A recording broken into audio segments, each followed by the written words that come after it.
Hi, folks. Hope you're all doing well. So far, we've talked about the history of heat pumps in the Northeast, and that's where I'm located, South Burlington, Vermont, to be more specific. And we talked about some of the problems with not servicing these heat pumps enough. And we talked about the process to clean the heat pumps and to service them. Now let's take a few minutes to talk about what you need to know to choose a contractor that's going to take care of this heat pump. Not only install it and install it properly, but actually take care of this heat pump.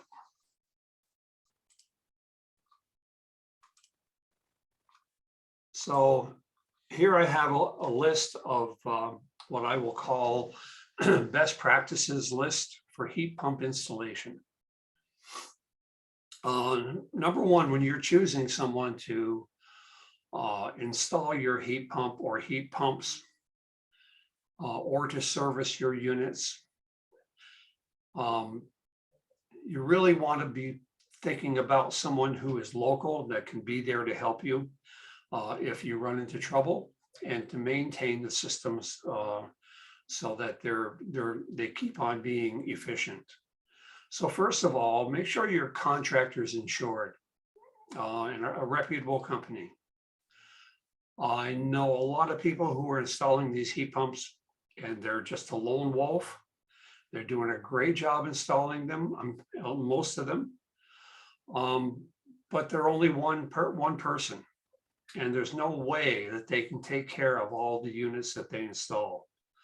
So you want to be looking for someone who not only does a good job, but also comes from a company that can give you proof of liability insurance and has enough people on staff to take care of these heat pumps. Also, every installer or every person that comes to your house to work on this heat pump needs to have what we call a 608 refrigerant handling certificate. What it demonstrates is that this technician at your home has been trained and has taken a federal exam and has gained a license to be able to handle refrigerants. And in the process of getting this 608 certification, the new certification especially, they learn an awful lot about installing, even if they have never installed a system. Is it enough for them to go out into the world and start their own business? No. What's needed then is experience in the field or more training, whether it be online or hands-on or classroom training. The 608 allows them to handle refrigerant. It gives them a good overview of everything. If they had a good instructor and he took his time, or they took their time to properly train along with giving the 608, that's a leg up. But at the very least, any technician needs to have a 608 certification by the federal government. In past days, one certificate for the whole company would suffice. That has changed. Now, every single technician that works on your equipment needs to have their own license. The tools of the installation, especially we're talking here again about cold climate, air to air, ductless mostly, but it can be ducted, ductless heat pumps. The connection, mechanical connection for these heat pumps from the indoor to the outdoor unit is typically, and we've talked about this, a flare nut. This flare nut has to be installed properly. I'm not going to get into a training session on installing flare nuts, only to say that the tightness, the end tightness of this flare nut is specified by the manufacturers. And a very expensive tool has to be used to make sure that this tightness is met. This is called a torque wrench. There are a lot of different types of torque wrenches. There are digital torque wrenches and others. But a torque wrench needs to be used. It's not like we're installing plumbing with a flare nut. This is a special flare nut to begin with.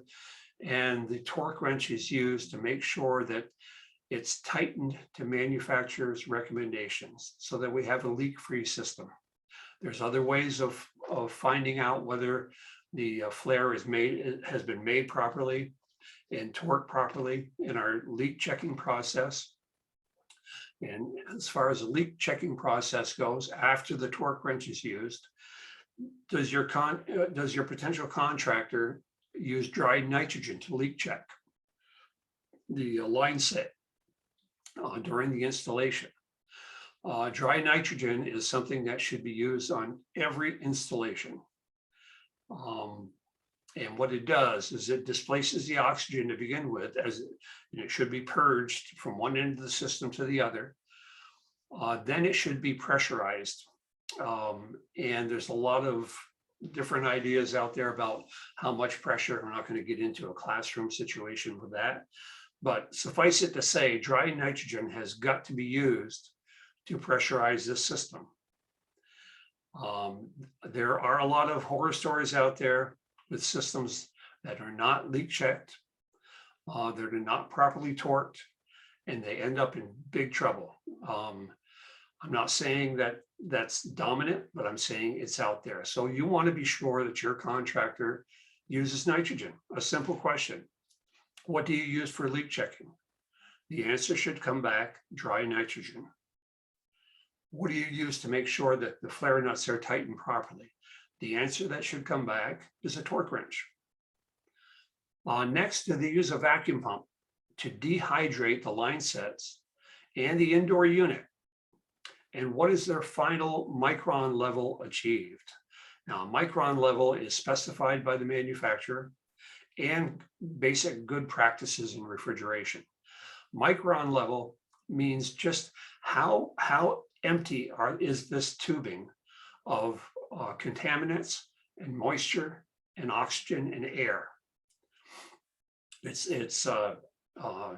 used as a digital gauge that's hooked onto the system after the vacuum pump dehydrates it.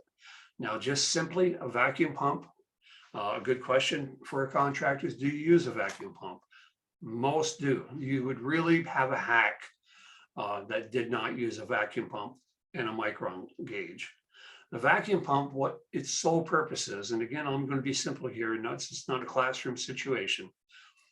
The vacuum pump lowers the pressure of the inside of the tubing so that and it removes contaminants and it removes VOCs, volatile organic compounds, and oxygen out of the tubing. What it does is, furthermore, what it does beyond that is it lowers the pressure inside of the tubing so that if there is any moisture left on the walls of the tubing, the inside of the evaporator, and the inside of the unit, typically the outdoor unit would be contained with the refrigerant charge, so we're not worried about that when we're installing. We're worried about the line set between the outdoor unit and through the indoor unit and back. If there's any moisture just from being exposed to air, that's all it takes. In that system, we lower the pressure with the vacuum pump so that the water in that system can boil at less than typical boiling temperature on a stove of 212 degrees. As we lower that pressure inside of that system, meaning the indoor unit coils and the connecting line sets, as we lower that pressure, we also lower that temperature needed for boiling. That moisture, if the pressure is dropped low enough, and that's typically standard of 500 microns. If we achieve 500 microns, now we have boiled that any moisture, 99% of any moisture that's inside of that line set and indoor unit. And we can do that. We can boil that refrigerant at 30 degrees Fahrenheit outdoor temperature or less. It takes longer. Typically installs like this are done during the spring, summer, and fall, when the temperatures are somewhat normally above 50, above 60 degrees. But so you're at 70 degrees, we can boil moisture inside of the system with the vacuum pump. So that's its purpose. Next, once that system is done, evacuation, we're going to release the refrigerant that's in that outdoor unit into the system. And if we have to make sure, following manufacturer's recommendations, that we have the proper line length and the proper distance between the indoor and the outdoor unit, according to manufacturer's specifications. Too short of a line length will cause noise. Too long of a line length will not work. There are limitations. And when I was in the wholesale business, we called this the Bible. Get calls all the time from contractors that would say, can I go 300 feet with this unit? The unit specifies 250 feet maximum distance. A lot of the multiple units do. And the answer is no. Well, can I add more refrigerant to make it work? The answer is no. The Bible, what we call the Bible in the refrigeration business and the heat pump install business is finite. There's no way of getting around it. Now, a lot of units will allow you more footage in the manuals to a certain extent. So when they do that, the charge that's in that condenser outside is not sufficient to cover the extra length of that pipe. The manufacturer will specify a few ounces per foot that need to be added to this system. So it's another question for your contractor. If we are installing our system, will you have to add refrigerant? And next, do they offer a service and maintenance contract for the equipment they install? They should. I certainly would not buy anything in the heat pump world if I wasn't hooked up with service, maintenance, and I had a price on that service and maintenance in writing for the life of that equipment. And that I knew, reasonably assured, that my contractor was going to be in business for that period of time. I hope you would make that decision also. Just for you out there, if you have further questions, if you have issues that come up and you really would like to talk to me about it, my name is Gary Ducharme, and my email address is airdr@comcast.net. Air Doctor was a contracting company that I had 35 years ago. And that's what I call myself, the Air Doctor. So I've kept the email. I'm no longer the Air Doctor contractor. So I put together a small, short PowerPoint that I'd like to just go over with you. And it gets in a little bit further about the heat pump installer checklist. And this is for you. This whole series of videos is for the end user. So questions for a potential contractor. What brand do you sell and why do you sell that brand? There are a lot of brands out there. You want a contractor that's familiar with the equipment that they're installing. And why do they install it? Do they have special reasons for that? Do they think that it operates better than the others? Is pricing the king here? Find out why they like to install it. Do they offer a service contract? I'm going to keep repeating this in every one of my videos because I think it's so important that you have a service contract and you know exactly what it's going to cost you to maintain this equipment, what interval that's going to be at, whether they're going to come back and we'll talk about this a little further, whether they're going to come back in a month and check on you, just a brief check to make sure everything's running properly, just quickly look at the system. What's that going to cost? Is that included in the installation cost. I would think it should be. Anyway, do they offer a service contract? I was looking at YouTube this morning, interesting side note. And I'm going to talk about the location of that indoor unit and the outdoor unit. I saw an indoor unit that was located right above this beautiful flat screen TV. And I'm thinking to myself, yeah, wait till that needs to be cleaned with a sprayer and water. So that the location and placement of the unit is very important. We'll talk about that a little bit later.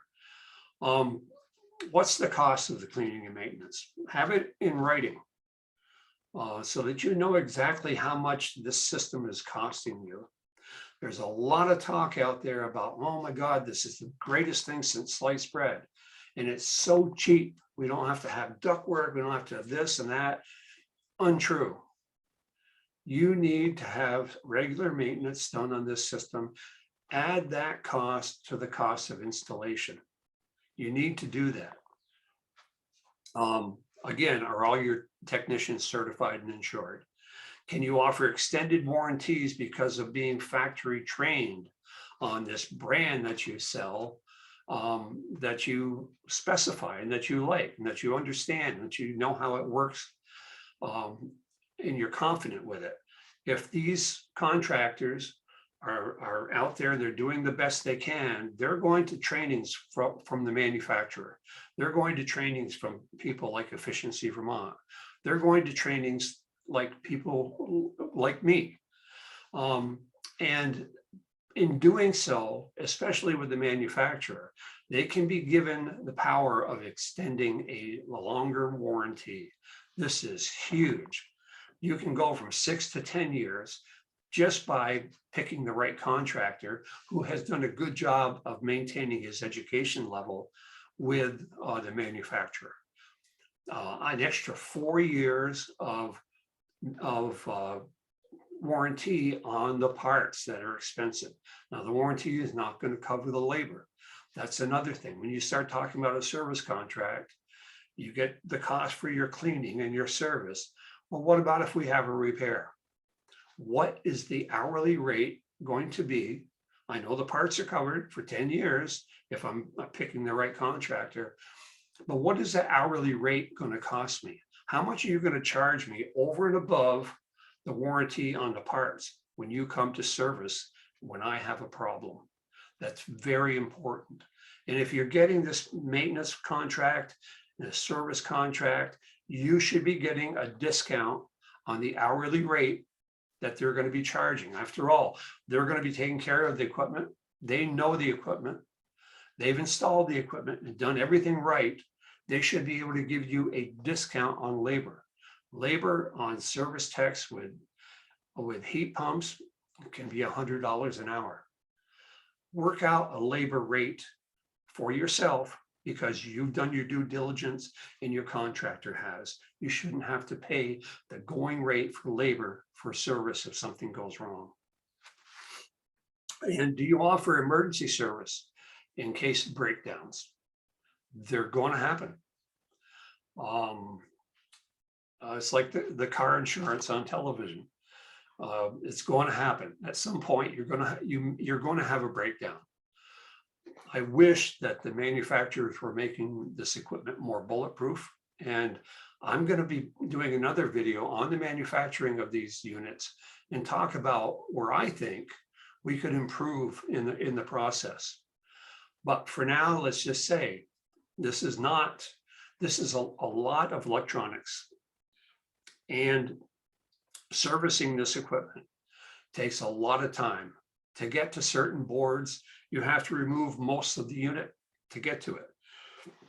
If you have a problem with a valve that needs to be repaired or replaced inside of the unit, they're going to spend a lot of time taking this unit apart to get to that valve.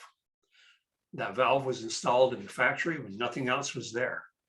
That's kind of where you have to get to repair it and replace it. Okay, so let's just do an overview of the installation procedure for an air-to-air heat pump Cold climate heat pump is what we're talking about here. We need to first determine the heating and cooling load. You need a contractor that's not going to eyeball the amount of BTUs that you need for heat or cooling, but that uses a manual J program of some kind to, and there are going to be a lot of questions. They're going to ask you about your windows. They're going to come to the house. They're going to check on your insulation in the attic. They're going to need to know the insulation in the walls, a lot of different, north, south, east, west, what rooms are facing, so they can determine exactly what that room needs for heating and cooling. It's not something that you eyeball. And it's not something that you use a rule of thumb. There are too many variables now. Global warming, we are getting warmer. It's more and more important now to have the right size equipment. The right size equipment is going to run less. It's going to run plenty of time, and it should, but it shouldn't have to run continuously. What do you suggest? This is a question to your contractor. What do you suggest as far as indoor and outdoor equipment location? Very important. You're not going to want to put an outdoor unit in an area that's hit by that west sun all afternoon on a hot summer day. If it is, you're going to want to have some landscaping around it to help keep it cool. You're not going to want to have that outdoor unit, even though they are very quiet. I've seen so many of them. High rises in my area here, they're on the deck, they're on the patio, the small patio as it is. And now we've added a condenser because it's the most convenient place to put it. Convenience is not what you go by here.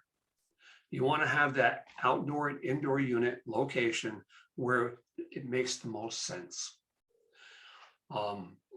Is it on the ground? Is it up on the wall? There are a lot of different options for mounting the outdoor unit. One of the most important things to consider when we're mounting the outdoor unit is how much snow you get in your area. You want to have something that's at least coming up about 18 inches. And there's a lot of talk about how high it should be. We want to get it above the snow level, or reasonably to a point where you're only going to be shoveling every so often, because sometimes you are going to have to be shoveling. There's going to be some maintenance for you there, because your service company isn't going to always there right after a snowstorm. You should keep the top of the unit cleaned off of snow. All that does is when it goes into defrost and warms up a little bit, or the sun hits that pocket of snow on top of that unit, it just dribbles down the sides. If that unit is running, it can either suck in or blow moisture out. And if it's cold enough, it can freeze your fan, put you into an error code, and cause you a service visit. We don't want to do that. There are a lot of things that we can do as end users so that we don't have a service call. Keep snow away from the bottom of the unit and keep snow away from the top of the unit. On the bottom of the unit, some of these units that are running down to 15 below will have a heater on the bottom of the pan. Now, this costs money to run, but the heaters are thermostatically controlled and they only come on at a certain outdoor temperature.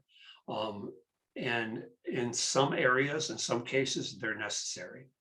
Well, what happens if what we do is we send hot gas out to the unit to melt the frost and everything on the coil? That's going to happen. And again, this is not a class in refrigeration, so I'm going to be very brief here. But we want to keep that snow away from the bottom, because if we don't, and we don't allow that moisture to drop off the unit and go onto the ground, and it starts building up on the bottom of the unit because of snow covering the bottom of the unit, it starts hydraulically expanding the copper on there, especially the end tubes, but anywhere. And I've seen many, many instances where we have a loss of refrigerant and a blown out condenser because it wasn't taken care of, it wasn't mounted high enough, or the snow wasn't shoveled away from it when we really got major storms. So that's very important. You want to make sure your contractor is using guidelines for line length and size. Size of the line length and of the line and the length are of the utmost importance. Just a good question to your contractor is, what do you recommend for line size? How long and how far away can we go? And that goes, if we go back into indoor and outdoor equipment location, sometimes, and I've seen this a lot, sometimes you're going to have an indoor unit that the best place to put it is beyond the capability of the outdoor unit. We have to understand that we have limitations. We have limitations in where we can place this indoor unit, especially when we're talking about a high wall indoor unit up on a wall. We can't have it too far from the condenser, even though that's the place it should be, or the best place for it.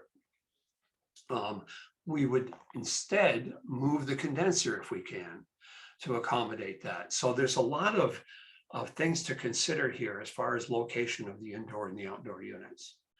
One side note here I'll talk about is I went to a friend's house and they were quoted a 3-zone system. They have a 3-floor unit right on the lake. And all of the units were located on the side of the stairways, open stairways. The units were going to be placed on all 3 walls going down the stairway. Big mistake. Probably the worst mistake you can make as far as heating and cooling. What happens then is, for example, cold air is heavier than warm air. That's why heat rises easily. Cold wants to drop quickly. If we mount units next to a stairway, we're going to overcool the bottom floors. We're not going to get anything upstairs. So the answer here was to move the condenser from one side of the building to the other side, and then move all of the units, all 3 for 3 floors, as far away from the stairs as possible, so that they had to cool the air between that wall and the stairway before they drop down. So be careful about where we're going to place the indoor units. Another question is additional refrigerant required? And I mean, what is the refrigerant? There are a lot of changes going on right now with refrigerant. For the most part, we're still dealing with the refrigerant that we've dealt with for years and years, R410A. I know that doesn't mean much to a homeowner, or an end user or business user, but R410A has been a great refrigerant, very efficient, but it has a high global warming potential. So we are trying to ferret out new refrigerants, and some of them are mildly flammable. So you want to talk to your contractor about exactly what refrigerant is going into this system. And you want to make sure that this installation is safe if it's a mildly flammable refrigerant. Now, nothing to be alarmed about. Mildly flammable refrigerants have been around for a while. Certainly in Europe, most all of these duct heat pumps are R32 or some kind of mildly flammable refrigerant. Contractors are being trained in its use. It's not the same installation.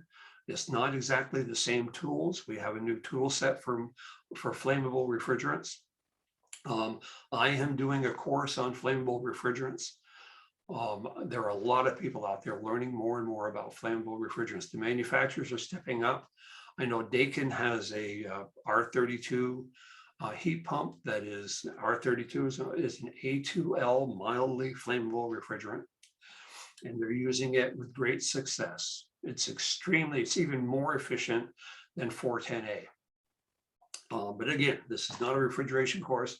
Just letting you know that there are options out there. You could today, and for the foreseeable future, 410A is going to be around. And I would certainly do a 410A system in my house today if I was going to do a change out. Unfortunately for me, in one regard, my systems are older refrigerant, which was R22, which was phased out because it not only had a global warming potential, but it had an ozone depletion potential. So we ruled out R22, but there's still a lot of R22 systems out there. And I've taken such darn good care of my systems that they've been going for 19 years.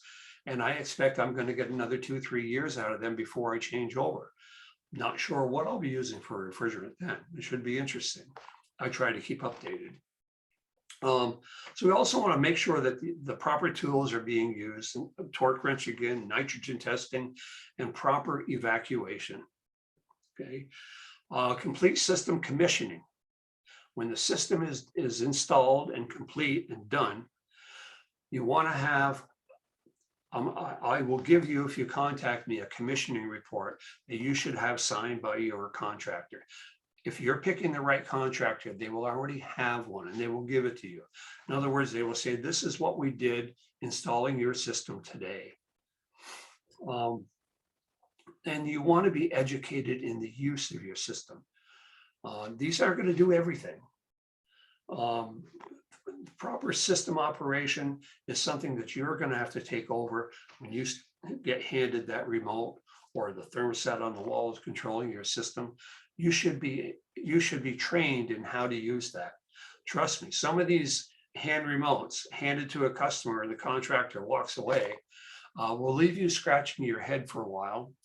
And you may never use all the features of this unit as it was manufactured for you. So you want to make sure you're trained in how to use this remote control, especially. Now, and add to this, once it's all installed, you get your system commissioned, a good contractor will set up a time with you for a follow-up and let you know what the maintenance schedule is, but a follow-up visit to your site after a week or two. I mean, all they have to do is stop in and talk to you and say, how is your system running? It may even be an email. It may even be a phone call. Certainly stopping into every home that you've installed a system as a contractor can be challenging, but somehow they should be communicating with you. For example, when you get a meal in a restaurant and the waitress brings the meal out and everybody's happy, what do they do in about 10 minutes? Usually when your mouth is full of food. But just to prove a point here, they'll come back and say, is everything okay? That's what I want your contractor to do. I want them to come back after you've used this system. I'm sure you're going to have questions. You're going to say, oh yeah, that remote control. I know you went over it with me, but I'm still having a hard time with it. Good. That's the time to be talking about these things. That's the time to be giving your customer as a contractor more information about that remote control, having them look in the manual, keep the manual for them, and the operation sequence for them.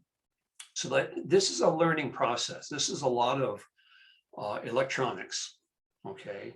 It's not going to be the same type of heating and cooling system that you had. It's going to be a great cooling system. The heating system, if you're used to a radiator or something that gets really hot, these units are not going to get that hot. It's not something that you're going to sit around and feel the residual radiant heat even after it shuts off. There are a lot of things to talk about here. A lot of these units, some of them are low wall units. So they're low on the wall, same thing as high on the wall ductless units, but low on the wall ductless units. Now, if you've been used to a radiator there for heat, you're not going to get the same amount of comfort out of this low wall unit. It's going to work fine and keep you warm, but don't expect that you're going to sit there warm as toast all the time when this unit is not running. So let's wrap this up, and I'll be putting another video out shortly. And we'll talk more about ductless heat pumps, and we'll talk more about contractors and maybe some of the new things that are coming out with ductless heat pumps. So again, you have my email address, airdr@comcast.net. Email me anytime. I'm happy to email back and answer questions that you have. And I wish you have a great day. And it's been great talking with you.